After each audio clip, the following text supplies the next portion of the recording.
Assalamualaikum warahmatullahi wabarakatuh. Di sini Ibu akan menjelaskan chapter 25, di mana chapter 25 ini membahas tentang bagaimana menghitung energi balance yang melibatkan reaksi kimia di dalamnya. Jadi perbedaannya antara dengan yang dulu tanpa reaksi kimia, berarti kalian hanya menghitung entalpi yang ada di dalam material tersebut karena tidak terjadi reaksi. Sementara untuk ini nanti chapter 25 ini kita membahas bagaimana kalau ada reaksinya.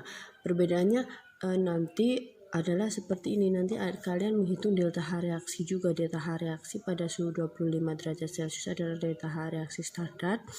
Nanti kalian juga menghitung itu karena nanti di dalam prosesnya ada reaksi. Sementara bisa dilihat equation-nya untuk delta H reaksi suhu standar 25 derajat Celcius adalah sama dengan penjumlahan dari delta H formation, delta H pembentukan produk dikurangi delta H pembentukan reaktan, seperti itu. Saya rasa ini sudah sering kalian pelajari ya, untuk nanti kita lihat aplikasinya seperti apa. Jadi bisa dilihat bahwa untuk menghitung ini maka kita bisa melihat figur 25.3 ya, dimana ini adalah posisi reaktan pada T karena kita tahu bahwa reaksi itu tidak hanya pada suhu standar 25 derajat Celcius, bisa di suhu T atau suhu di lebih dari 25 derajat Celcius. Jadi kalau kita memiliki reaktan pada suhu T dan kita inginkan produk pada suhu T juga, maka nanti kita menghitung delta H reaksinya seperti ini. Nah, bagaimana menghitungnya? Karena yang ada datanya itu adalah delta H standar, delta H reaksi standar, maka kita bisa menggunakan jalur seperti ini ya. Nilainya akan sama antara penjumlahannya, yaitu untuk menghitung menghitung delta H reaksinya dari reaktan pada T ke produk pada T, maka kita bisa menghitung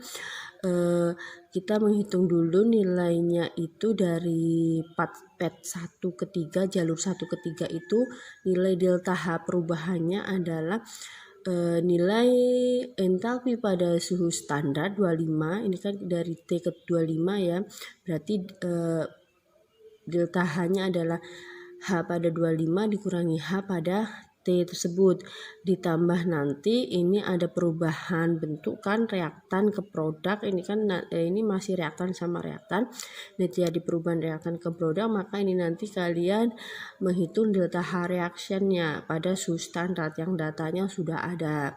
Sementara itu ditambah lagi untuk produknya pada suhu 25 ke T, maka delta H-nya adalah H T dikurangi H pada kondisi standar 25 derajat Celcius. Semuanya di total nilainya akan sama dengan delta H reaksi pada suhu T. Seperti itu ya. Nah, kalau ditulis dalam equation seperti ini, bahwa untuk H pada suhu T atau entalpi pada suhu T dikurangi entalpi pada suhu 25 derajat Celcius, itu kita bisa menggunakan head capacity yang Ibu kemarin jelaskan, yaitu makanya nilainya adalah integral dari suhu 25 ke suhu T CP dt. Nah, CP-nya ini nanti sesuai dengan komponennya ya, yang sudah Ibu bahas sebelumnya. Ini bisa dilihat di appendix plus jika terjadi perubahan fase antara suhu T sampai 25, kita lihat apakah dia melewati titik-titik perubahan fase. Kalau melewati maka harus ditambahkan delta H untuk perubahan fase. Tapi kalau tidak maka suku ini bisa dihilangkan seperti itu. Nah, sehingga kalau dijumlahkan ke semuanya yang disebut delta H reaksi pada suhu T tadi adalah ini posisi reaktan ya,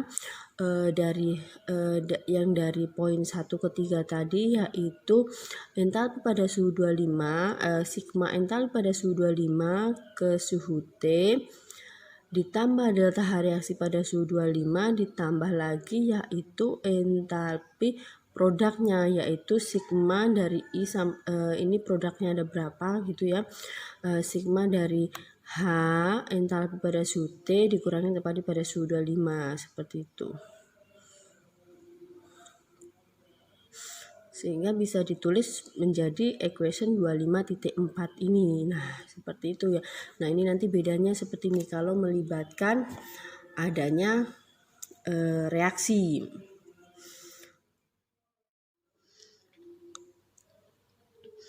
Selanjutnya kita bahas untuk contoh 25.4 bagaimana menghitung panas dari reaksi pada suhu yang berbeda dari kondisi standar tadi, yang seperti Ibu sebutkan bahwa reaksi tidak akan terjadi pada suhu standar saja, tapi bisa di temperatur yang berbeda.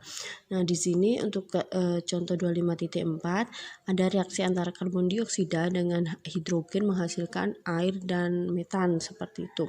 Di dalam suatu reaktor bisa dilihat untuk figur E254 tersebut bahwa untuk masuknya dia suhunya 500 derajat Celcius, sementara kita tahu bahwa suhu standar ada 25 derajat Celcius, jauh di atas suhu standar. Dengan input sama output adalah suhu dan tekanan yang sama. Kalian suruh menghitung berapakah panas reaksi yang terlibat jika kondisinya seperti itu. Nah, untuk menghitung ini maka kita kembali pada equation yang tadi yaitu yang equation 254 atau 254A ini. Kita bisa menghitung ini. Maka untuk menghitungnya kita lihat seperti ini ya. Kita tulis dulu komponen yang terlibat, itu ada karbon dioksida, hidrogen, air, sama metan. Ini molnya kita bisa masukkan 1421 ini kita bisa lihat dari stoikiometrinya ya. 1421 seperti itu. Kalau kita memakai basisnya 1 gram mol CO2, otomatis H2-nya ada 4, H2O-nya ada 2, CH4-nya ada 1, mengikuti stoikiometrinya ya. Kalau kita pakai basisnya 1 gram mol CO2. Nanti berbeda lagi kalau kalian misalnya pengen basisnya 2 gram mol atau 100 gram mol, bisa tinggal mengalihkannya seperti itu ya. Kalau kita pakai basis 1 gram mol, maka gram molnya itu adalah 1421. Sementara ini kita bisa mencari langsung delta HF standar, yaitu CO2, H2, H2O dan CH4. Ini ada datanya, dicari di appendix atau di tabel-tabel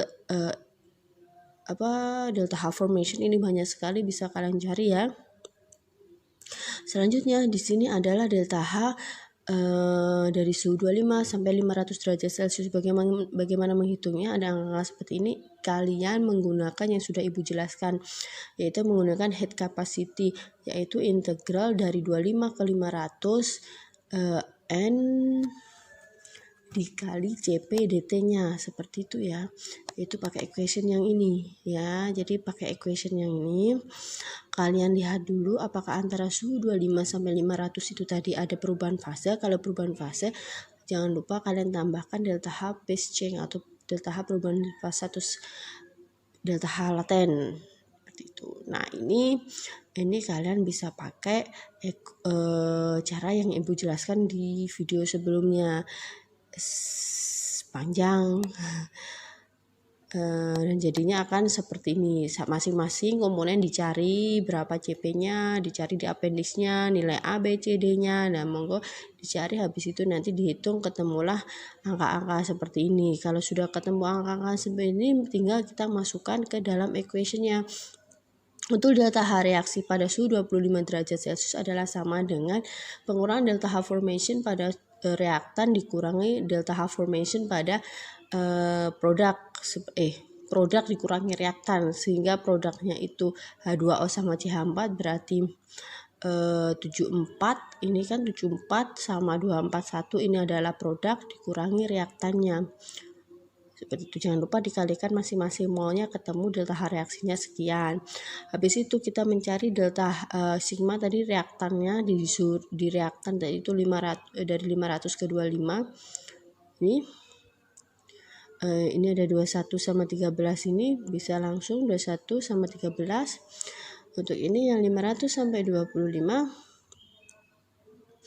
5-nya adalah 57146. Nah, tinggal kalian masukkan nilainya, yaitu delta H reaksi itu adalah 54. 57 ini produk dikurangi reaktan. Seperti itu ya. Produk dikurangi reaktan ditambah delta H reaksinya nilainya sekian, seperti itu, mengikuti equation yang ini. Produk dikurangi reaktan ditambah delta H reaksi, seperti itu. Jadi seperti itu ya menghitungnya. Tidak ada pertanyaan, saya kira. Selanjutnya bagaimana mengaplikasikan atau memasukkan delta H reaksi ini pada energi balance ya. Kalau kemarin kita energi balance itu kan mengenalnya cuma delta H saja. Bagaimana kalau ada delta H reaksinya seperti ini ya. Kalau kita lihat untuk general energi balance-nya berbunyi seperti ini, bahwa delta E adalah Q plus W minus delta H minus energi potensial sama kinetik. Maka delta H yang ada di suku ini bisa berubah menjadi seperti ini kalau ada reaksi yang terlibat, yang sama dengan equation yang atas tadi ya, bahwa delta H ini adalah sama dengan entalpi pada suhu 25 derajat Celcius dikurangi entalpi pada T masuk pada reaktan kan, kalau reaktan masuk seperti itu, ditambah delta H reaksinya pada suhu standar, ditambah entalpi pada suhu keluar dikurangi entalpi pada suhu standarnya. Itu produk, di sini produk, di sini reaktan, sama kayak tadi ya. Karena kita tahu bahwa untuk reference temperaturnya delta H pada 25 derajat Celcius adalah 0, maka kita bisa mensimplifikasi atau menyederhanakan equation 255 ini menjadi delta H adalah delta H produk pada T out dikurangi delta H reaktan pada T in. Di sini bisa dilihat bahwa lebih singkat, kita tidak pakai pada suhu standar karena nilainya sama ya. Sehingga nilai delta H-nya tinggal kita menghitung H produk dikurangi H reaktan. H produk otomatis suhunya pada suhu keluar, H reaktan adalah suhu pada suhu masuk, ditambah delta H reaksi pada suhu standarnya. Bentuk ini bisa dibentuk dalam bentuk lain, yaitu pada 25.6a ini, yaitu bahwa kita tidak hanya bisa menggunakan produk dikurangi reaktan karena ada beberapa mungkin komponen yang tidak terlibat dalam reaksi, maka kita mengeneralkan, kita bisa langsung menggunakan equation di mana delta H itu adalah entalpi pada suhu keluar output, itu arus keluar dikurangi entalpi pada arus masuk ditambah delta H reaksi. Jadi seperti itu. Jadi hampir sama dengan yang kemarin yang tanpa reaksi. Cuma untuk yang reaksi nanti kalian tambahkan delta H reaksi pada kondisi standar ini. Kalau di siang ini kan sama ya. Itu entalpi output dikurangi entalpi input. Nah, seperti itu. Nah, coba kita lihat example selanjutnya atau contoh selanjutnya 25.5 di mana kita ingin menghitung transfer panas menggunakan panas reaksi di mana reaktan sama produknya berbeda temperaturnya. Tadi kalau yang case yang tadi yang contoh tadi kan sama, sementara ini berbeda. Sama reaksinya ya, ternyata sama reaksinya, cuma dia masuknya suhu 800, ada konversinya 70% dan keluarnya suhu 100 Kelvin seperti itu. Jadi berbeda antara input sama outputnya. Sekarang kalian menghitung heat transfernya. Seperti biasa, bahwa untuk menghitung energi balance, mechanical energi balance, material balance, kita harus menentukan dulu basisnya. Dia pakai 1 gram mol karbon dioksidanya, suhu temperatur, suhu referensinya 25 derajat Celcius. Yang step pertama yaitu menghitung panas reaksi pada suhu temperatur, suhu referensinya, yaitu untuk reaksi sebagai berikut. Delta H reaksinya ini adalah delta H reaksi pada koordinat standar, berarti adalah delta H formation untuk reaktan dikurangi delta H formation pada produknya. Ini ada datanya semua ya. Nah, untuk konversi 70% berarti adalah nilainya 0,7 dari delta H reaksinya seperti itu. Jadi 0,7 dikali ini minus 165 ini ya. Sekian untuk delta H reaksinya 25 derajat Celcius sudah ada. Habis itu kalian mencari berapakah untuk yang perubahan suhunya tadi.